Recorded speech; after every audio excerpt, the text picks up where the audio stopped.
قل للمؤمنين يغضوا من أبصارهم ويحفظوا فروجهم ذلك أزكى لهم إن الله خبير بما يصنعون.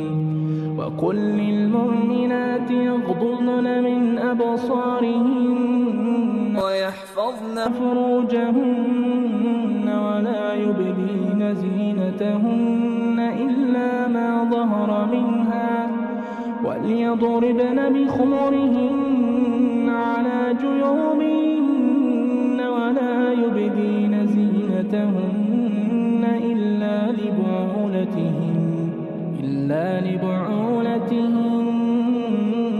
أو آبائهن أو آباء بعولتهن أو أبنائهن أو أبناء بعولتهن أو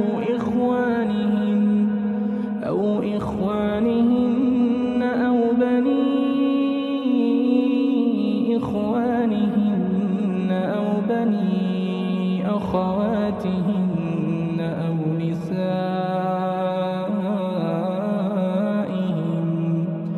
أو ما ملكت أيمانهن أو التابعين غير أولي الإربة من الرجال أو الطفل الذين لم يظهروا على عورات النساء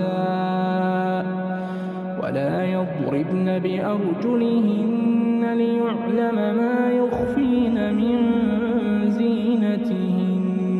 وتوبوا